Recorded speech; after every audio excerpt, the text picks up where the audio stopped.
Hi, welcome to Trailside Chat with Mindy and Jac. I'm Mindy. I'm Jac. Today we are going to talk about reframing your personal challenges. Mm-hmm. So, we're all motivated differently. Yes. We all try to set goals for ourselves.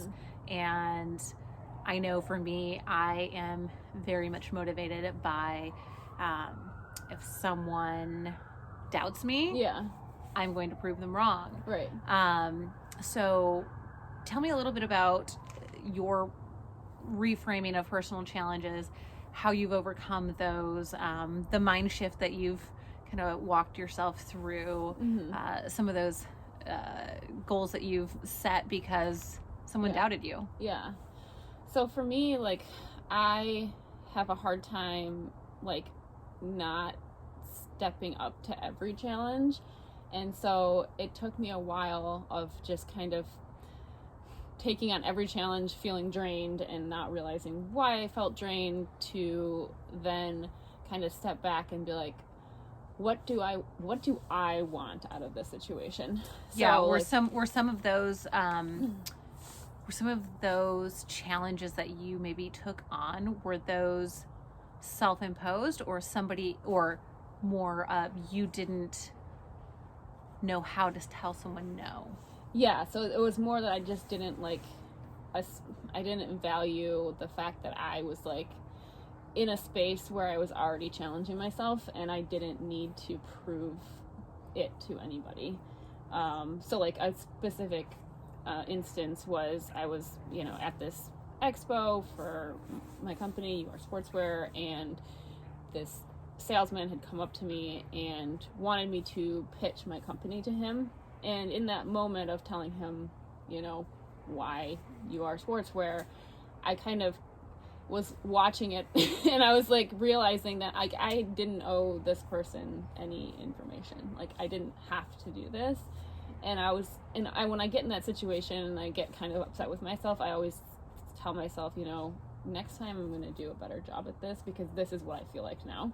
And so then I just said, the next time somebody asked me to do that, I just said no. Just flat no.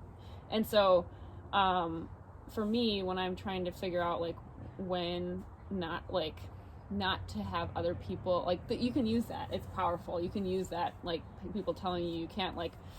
My boss where I used to work in Detroit was told me when I left there, I was I don't know, 21 or something, 22, that he said that I would never make it and I shouldn't try to do this and all this stuff. What? Yes. I wrote him this nice letter about how I was really appreciate the opportunity and all this stuff, and he was just totally just shit all over my dreams.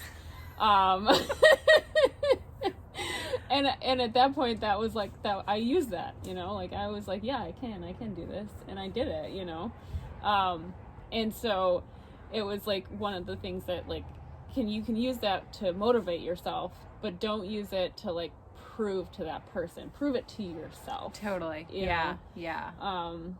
So that was kind of my whole full circle on it. So when I do feel like I am being challenged, I want it to be something that I chose and not something that I'm trying to prove to somebody else. Yeah.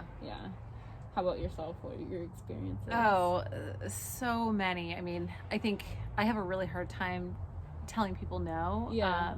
So I've tried to get better at that, and just pursuing challenges that I want to pursue. Probably one more recent example was when I was working at a different small company. It was a part-time gig, and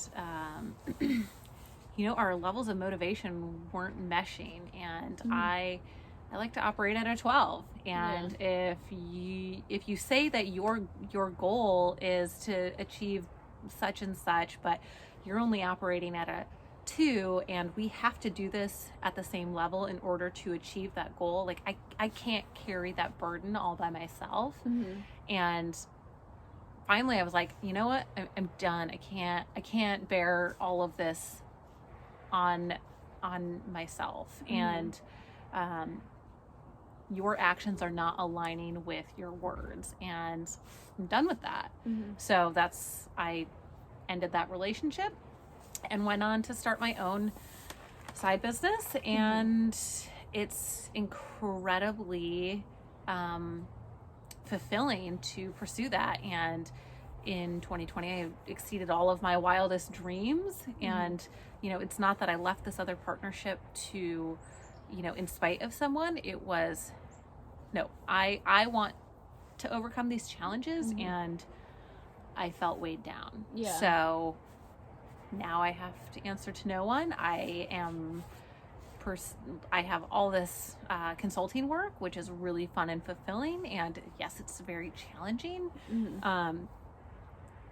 But it's fulfilling in a different way. And, sometimes other people don't understand that level of stress that's self-induced. Like, I'm very aware that I spend too much time working, and I am often stretched thin and very stressed out. But that level of stress that I'm putting on myself because of all this consulting work or my other side business, it's like the value in that and the return on that is so fulfilling. Well, it's you too. Yeah, and it's really rewarding at the end of the day. And I'm not going to just sit around and bitch about, oh, I can't afford a bigger house, or I can't afford a new car or whatever, and just sit there twiddling my thumbs, not doing anything about it. Like, we have goals in our marriage with what we want to achieve. And we both work our asses off to get there. And if somebody is just going to sit there and bitch about wanting to achieve something and never actually be involved in that solution, well, then that's not really helpful. So I'm going to pursue my challenges and full throttle all the way and get there. And you can just get on board or get out of the way. Exactly. So I'm very much motivated by other people not wanting to be part of the solution. Because if you're not going to be, I am, and there's no stopping me. Exactly. I also think a lot about back in college. One of my exes said to me, "You're just not passionate about anything, Mindy. What are you going to do with your life?" Fuck, man, I don't know. I had zero guidance in this life. I'm lucky to even get out of that podunk little town I grew up in. So give me a minute. I'm going to figure it out, and I'm going to achieve something great. And it doesn't matter how much money it makes, but I'm going to be damn proud of what I do. And I am. And, well, he can just suck it. Exactly. It's funny how those little things, like, just stick with you, because, like, that thing my ex-boss said, like, that has stuck with me, like, for a long time, and it was very hurtful, like, in the moment. Oh, absolutely. And it was, like, a little bit, it did shake me a bit, but, like, I also was like, well, no, I'm gonna do this, like, and you're gonna see it, like, and how freaking fulfilling is that to look back on and be like, you were wrong about me. Exactly. It's not about being wrong or right, but screw you for doubting me. So I get a little fiery about these things. Yes, I know. I do too, though. I'm acting nice, but he really pissed me This off. Goes back to On Our Run, where I say, you're very good at hiding your emotions, and I wear mine on my sleeve. So true. Example A.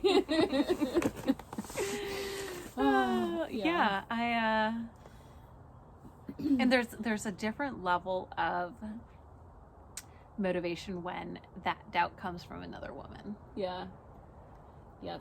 I can, if it's in a workplace too, man, that is tough.